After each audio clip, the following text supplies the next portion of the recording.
आप सभी को जय जय सीताराम।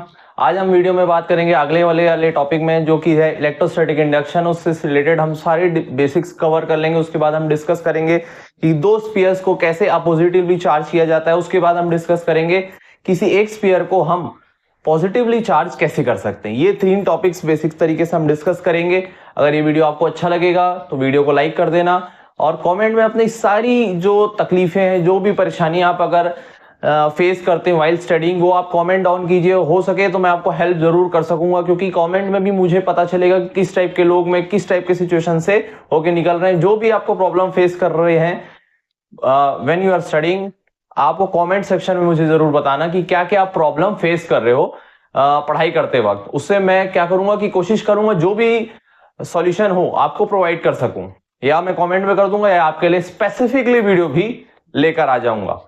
तो आज के टॉपिक को शुरू करते हैं, विच इज इलेक्ट्रोस्टैटिक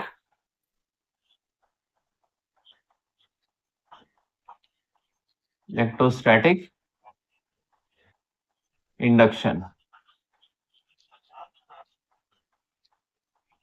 ठीक है, सबसे पहले इलेक्ट्रोस्टैटिक इंडक्शन एक टेम्पररी, इस बात को ध्यान रखना, एक टेम्पररी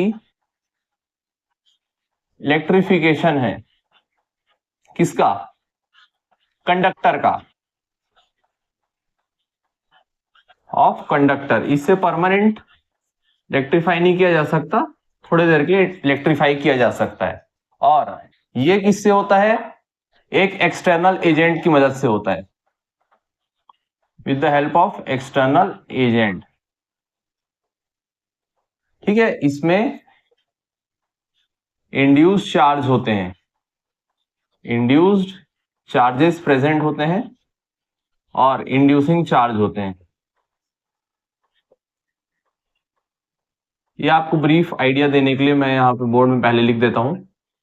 ठीक है, इलेक्ट्रोस्टैटिक इंडक्शन इस तरीके से अपना काम करता है।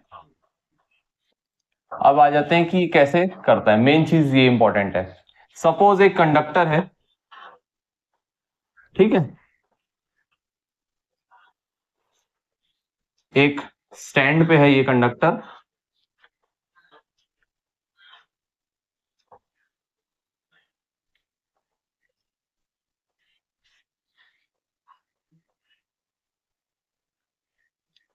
स्टैंड पे कंडक्टर है, हम पास में ले आते हैं एक rod, which is glass rod. Glass rod पास में ले आते हैं, रब्ड बाय सिल्क। तो ये जो है अपने आप में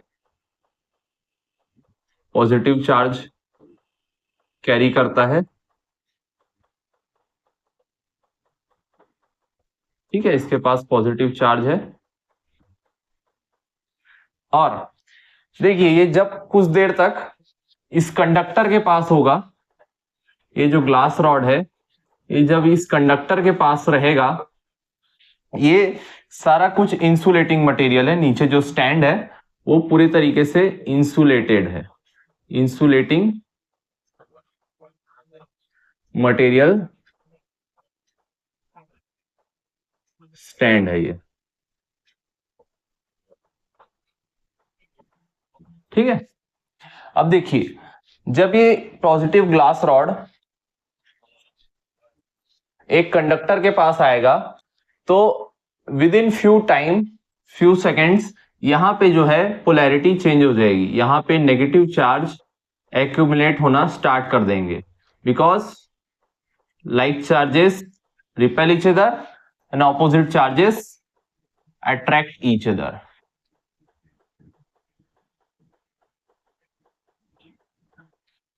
तो ये पोलैरिटी शिफ्ट होने लग जाएगा। यहां पे ग्लास रॉड के पास जो है, जैसे कि आप देखोगे पॉजिटिव है ये, ठीक है, इलेक्ट्रॉन लेस है। तो इस कंडक्टिंग मटेरियल में, कंडक्टर में काफी सारे फ्री इलेक्ट्रॉन्स होते हैं। वो उसके इलेक्ट्रॉन्स इस तरफ आ जाएंगे, यहां से उठ के ज्यादातर इस एरिया में आ जाएंगे, near end to the glass rod, और फार्दर एंड में इलेक्ट्रॉन्स की डेफिशिएंसी हो जाएगी within the conductor only. तो इस तरफ नेगेटिव हो जाएगा माहौल, इस तरफ ज्यादा पॉजिटिव हो जाएगा। तो यहां पे एक पोलैरिटी आपको कंप्लीटली दिख रही है कि एक तरफ नियर द ग्लास रॉड आपकी पोलैरिटी जो है नेगेटिव हो चुकी है या ऑपोजिट हो चुकी है नियर द ग्लास रॉड, उस मतलब जो ग्लास रॉड का जो चार्ज है उसके ऑपोजिट यहाँ पे पोलैरिटी इंड्यूस हुई है, और farther end to the glass rod यहां पे सेम पोलैरिटी इंड्यूस हुई है। तो ये जो चार्जेस यहां पर आए हैं इसी को कहते हैं इंड्यूस चार्ज। ठीक है, इसी को कहते हैं इंड्यूस चार्जेस। ये दोनों इंड्यूस चार्जेस कहलाते हैं। ठीक है, और ये जो चार्ज है इस ग्लास रॉड में ये इंड्यूसिंग चार्ज है, और ये एक टेम्पररी इलेक्ट्रिफिकेशन प्रोड्यूस करता है विद इन द कंडक्टर। इसके लिए आपको एक्सटर्नल एजेंट की जरूरत पड़ती है। अगर आप जैसी ये ग्लास रॉड हटाओगे ये जो पोलैरिटी बनी है ये पोलैरिटी हट जाएगी। तो इसका काम क्या है सर, टेम्पररी बेसिस पे इलेक्ट्रीफाई करना किसी कंडक्शन को और स्टडी कर पाना कि पोलैरिटी शिफ्ट किस तरफ से किस साइड में हो रही है। ये एक फिनोमिनन है, इसको हम स्टडी करते हैं। कई बार हो सकता है आपके बोर्ड एग्जामिनेशन में पूछ लिया जाए कि इलेक्ट्रोस्टैटिक इंडक्शन क्या होता है, तो आप क्या करेंगे, एक ऐसा डायग्राम बनाएंगे, ग्लास रॉड के बारे में बताएंगे कि ये पॉजिटिवली चार्ज है by rubbing with silk cloth. इसे जब पास लाया गया तो यहाँ पे नेगेटिव चार्जेस एक्यूमुलेट हुए जिसे इंड्यूस चार्जेस कहते हैं इन दोनों को, और ये इंड्यूसिंग चार्ज कहलाता है इसके ऊपर जो रहता है ग्लास रॉड के ऊपर। इसमें एक्सटर्नल एजेंट की जरूरत पड़ती है, यहाँ पे टेम्पररी इलेक्ट्रिफिकेशन होता है कंडक्टर का, ये इंसुलेटिंग स्टैंड के ऊपर रहता है। तो ये पूरा ओवरऑल जो है इलेक्ट्रोस्टैटिक इंडक्शन के बारे में बात हुई। अब अपन नेक्स्ट टॉपिक में चलते हैं, विच इज अगर दो स्फीयर को, आप बताइए, दो स्फीयर को, मेटालिक स्फीयर को ऑपोजिटली चार्ज करना हो तो आप कैसे करोगे,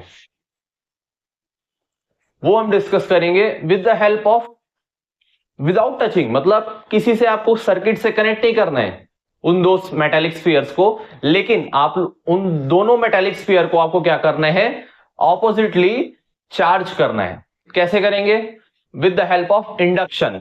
अब जब एक मटेरियल को, एक कंडक्टर को हम देखें कि कैसे इंड्यूस कर सकते हैं, तो अब दो मेटालिक स्फीयर हैं, हमको ऑपोजिटली उनको इलेक्ट्रीफाई करना है with the help of induction.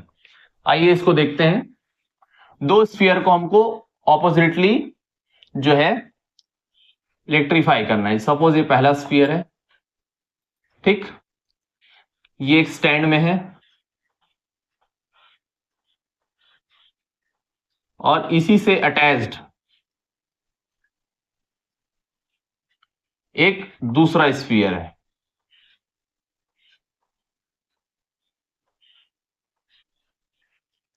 ठीक है, ये दो स्फीयर हमारे पास हैं, मेटालिक स्फीयर्स हैं। इन दोनों पे ऑपोजिट चार्ज हमको इंड्यूस करना है without connecting them to the actual electrical circuit. अब क्या करेंगे हम, इसी स्फीयर के पास, फिर से एक डायग्राम में बना देता हूं, इसी स्फीयर के पास हम ले आएंगे ये दो स्फीयर मैंने बना दिए। आपको बेस्ट वे में समझ में आया इसलिए मैं पूरा बोर्ड वर्क करके समझा रहा हूं, ताकि आप हो सके तो अपने वर्ड्स में नोट डाउन कीजिए और इन डायग्राम्स को लिख लीजिए।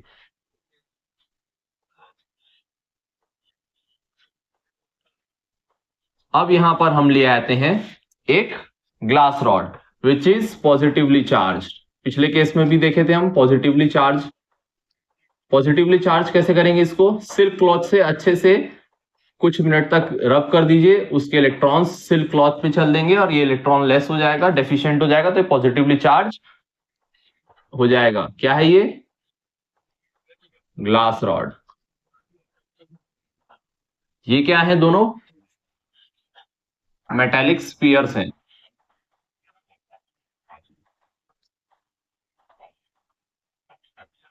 ये आपका जनरली स्टैंड है, इंसुलेटिंग स्टैंड है। ठीक है,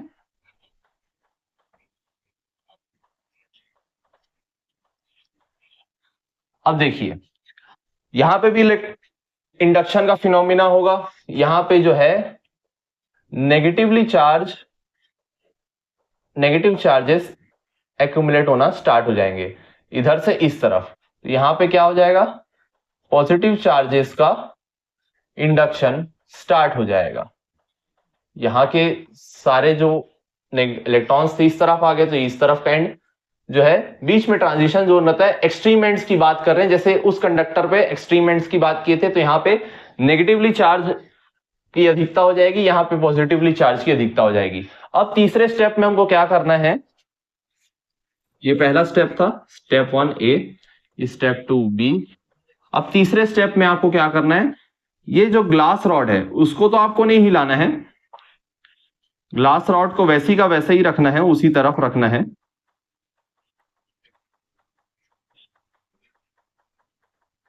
लेकिन ये दोनों स्फीयर का, ये जो दोनों स्फीयर हैं इन दोनों को थोड़ा सी डिस्टेंस से दूर कर देना है, ठीक है।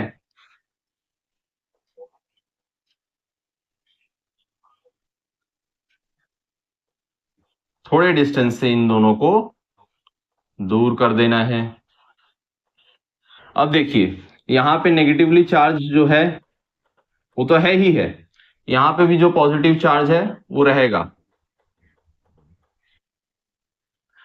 अब आप जैसे ही इस ग्लास रॉड को हटाएंगे, ये चार्जेस जो है पूरे ओवरऑल दोनों मेटालिक सरफेस पे डिस्ट्रीब्यूट हो जाएंगे। फिर आपका स्फीयर ऑटोमेटिकली जो है एक तरीके से क्या हुआ, ऑपोजिटली चार्ज हो गया। ये नेगेटिव जो चार्ज था उसके पास वो रीडिस्ट्रीब्यूट हो गया after removing the glass rod. ये पॉजिटिवली चार्ज जो इस स्फीयर में था ये भी आपस में शिफ्ट हो गया, सॉरी रीडिस्ट्रीब्यूट हो गया। तो बताइए विदाउट टचिंग और without connecting the metallic spheres हमने क्या किए, चार्जेस इंड्यूस कर दिए। तो ये क्या फिनोमिना है, इंडक्शन के हेल्प से हमने ये चीजें को किया है। सिमिलर केस अगर मैं बात करूं, लास्ट वाला जो मैं इंडक्शन के ऊपर बोल रहा था कि एक स्फीयर को अगर आपको negatively charge sorry positively charge करना है तो आप वो कैसे करेंगे, सेम इसी इंडक्शन के फिनोमिना से हम कर सकते हैं। ये तो दोनों स्फीयर को पॉजिटिवली चार्ज करने के लिए था, पॉजिटिवली ऑपोजिट चार्जेस में चार्ज करने के लिए था। अब हम बात करें कि इस स्फीयर को अगर सिर्फ पॉजिटिवली चार्ज करना हो तो क्या करेंगे। सबसे पहले जो स्फीयर है, स्टेप्स को आप इंग्लिश में अच्छे से ओन वर्ड्स में अपने से लिख सकते हैं। एक प्लास्टिक रॉड लीजिए, ठीक है, एक प्लास्टिक रॉड रब विथ वूल और फर, ठीक है। तो उसके जो इलेक्ट्रॉन्स हैं वूल के वो इसमें आ जाएंगे, तो ये नेगेटिवली चार्ज हो जाएगा प्लास्टिक रॉड, ठीक है। ये नेगेटिवली चार्ज है पूरे तरीके से। तो आप समझ सकते हैं कि with the help of induction only यहाँ पे पॉजिटिव चार्ज आ जाएंगे, क्योंकि like charges repel each other, ठीक है। तो इसके इस तरफ पूरे नेगेटिव चार्ज हो जाएंगे। अब आप क्या करिए, इस नेगेटिव चार्जेस अगले स्टेप में इस स्फीयर को एक अर्थिंग, ये प्लास्टिक रॉड आपका यहीं पे रहेगा ताकि इस तरफ का जो हमारा पॉजिटिव चार्ज इंड्यूस हुआ है प्लास्टिक रॉड के हेल्प से वो वैसा का वैसा ही रहे, है ना। ये जो हमारा नेगेटिवली चार्ज प्लास्टिक रॉड है, ठीक है, ये क्या है,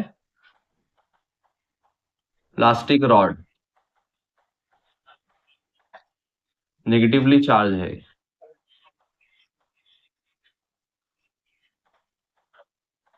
ठीक, ये मेटालिक स्फीयर हो गया अपना। अब देखोगे तो ये यहीं पे रहेगा पॉजिटिव चार्ज।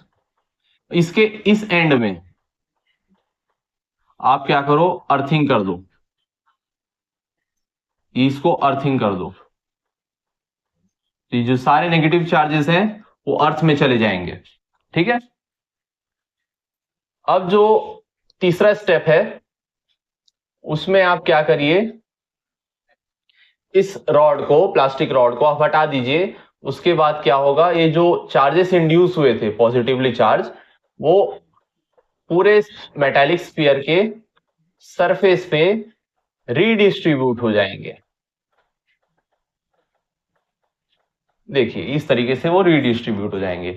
तो इस तरीके से इलेक्ट्रोस्टैटिक इंडक्शन हमको हेल्प करता है ऑपोजिटली चार्ज करने के लिए दो मेटेलिक स्फीयर्स को या एक स्फीयर को पॉजिटिवली चार्ज करने के लिए without touching and without connecting them with the actual electrical circuits. तो ये इंपॉर्टेंस है इंडक्शन की, ये इंपॉर्टेंस है इस चैप्टर की, चार्जेस की। तो आपको अगर ये कोर्स फिजिक्स क्लास 12 का पसंद आ रहा हो तो चैनल को सब्सक्राइब करके ही जाना यार। दूसरी बात, वीडियो अच्छा लगा हो तो लाइक करना। तीसरी एक इंपॉर्टेंट बात, जो भी आप समस्या फेस कर रहे हो अपने पढ़ाई में while studying, as a senior person या as a mentor to you guys, मैं अपने बेस्ट ऑफ नॉलेज आपको हेल्प करने की पूरी कोशिश करूंगा। आप सिर्फ कमेंट में ये बताइए कि आप क्या क्या डिफिकल्टी किस किस फेज में कहां कहां फेस कर रहे हैं, whether it's technical, whether it's mentally, आप क्या कुछ तरीके से फेस कर रहे हैं जिस वजह से आप अच्छे तरीके से स्टडीज नहीं कर पा रहे हैं, या क्या आपके पॉइंट ऑफ व्यू में ऐसा है कि इस तरीके से पढ़ने से ऐसा होगा। ये जो भी रिलेटेड स्ट्रैटेजी रिलेटेड बात हो गई, या अपने आप को मोटिवेट कैसे करें, या इतना बड़ा सिलेबस है, क्या राइट स्ट्रैटेजी हो सकती है हमको इसके लिए कवर करने की, कितने मॉक टेस्ट देने होंगे एट द एंड।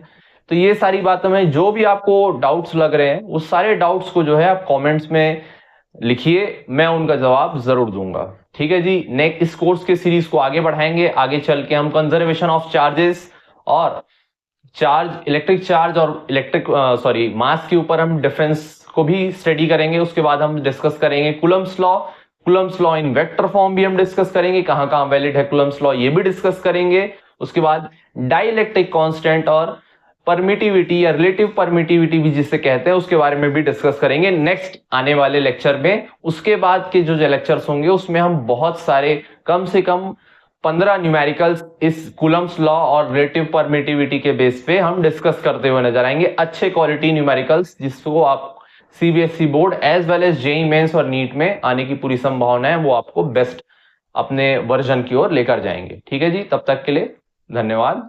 इस सीरीज को जरूर फॉलो कीजिए, आपको अच्छा लगेगा, आप अच्छे से समझ पाएंगे टॉपिक्स को। धन्यवाद, जय श्री राम।